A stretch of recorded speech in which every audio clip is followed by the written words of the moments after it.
Hey YouTube, this is Joe Tennis Stringer, my first video that I'm doing for this channel, and I'm actually reviewing the Gamma X stringer. I think this might be the X2 stringer. I got this one about 4 years ago. It's probably one of my best purchases. I do go through strings a lot, and I like to change strings just to try the different things out. I have a son who's a junior tennis player, and he goes through a lot of string as well. So just for a cost perspective, it's I got this one for about $80. I think these days brand new it's maybe $180 or $200. If you can get it used for about $100, I think that's a great deal.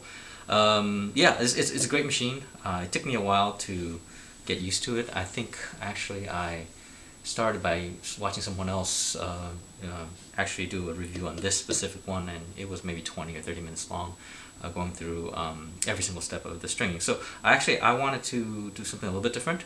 I think the guy does it from the main, and that's where I started with, but I got actually a lot of loss of tension doing it that way, meaning I wanted 55 pounds, but it ended up becoming, let's say, 51 or even 48, dropping down significantly. So I'm doing things a little bit different, and just 4 years of stringing, I've learned some things and picked up some tools that I think are useful. So for example, this cutting tool is probably the best one. I got this from Harbor Freight Tools.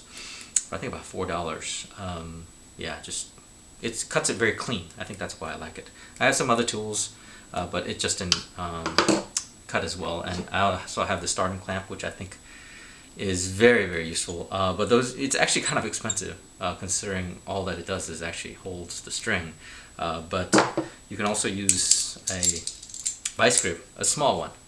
If you tighten it too much, then it's gonna actually crush the strings, so you just want to be careful. I put some tape on it to soften it up, but it's a tiny little vice grip. So let me just get started.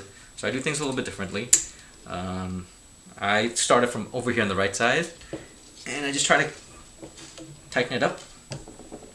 Hopefully everything goes smoothly on this first one. Okay, and I tighten it up, and what I try to do is I actually try to get the thing strung up. Get through this thing. I think I started on the other side last time. So if you notice, I'm going to do this a little bit differently, which can be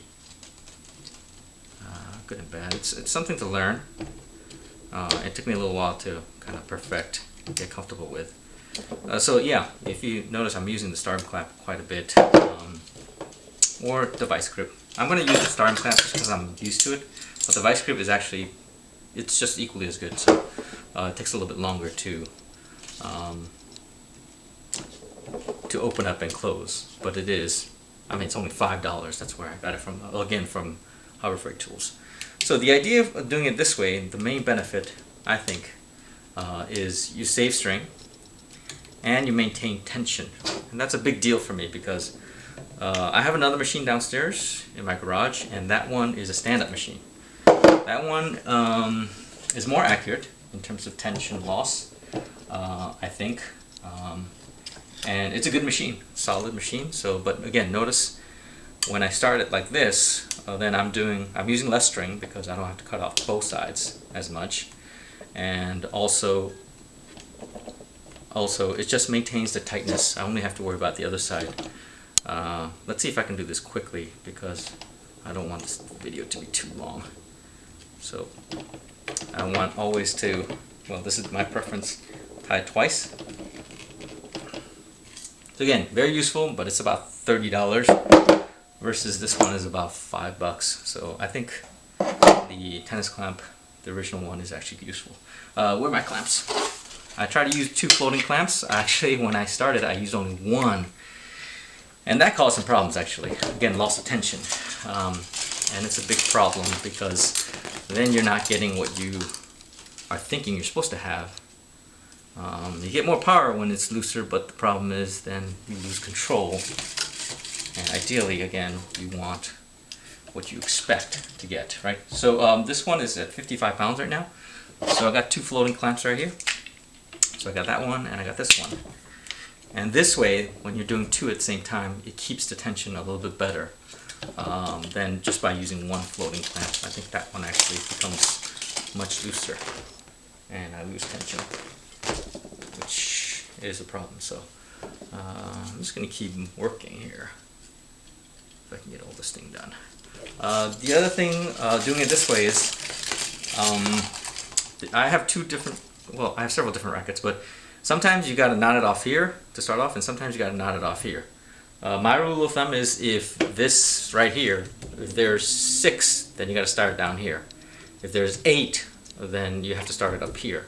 I think that's what I've noticed, but I mean, I could be wrong. There's different setups, but you just trial and error. After you figure it out with your racket, then you'll know where to start all the time, right? So let's see if I can get through this one more, and then I'll pause the video, and then I'll show you how I knot things off at the end. That's also a big problem that I've had stringing with this machine, as well as stringing in general. The tie-off. Tie-off has been a problem for me. But, okay, let me pause that video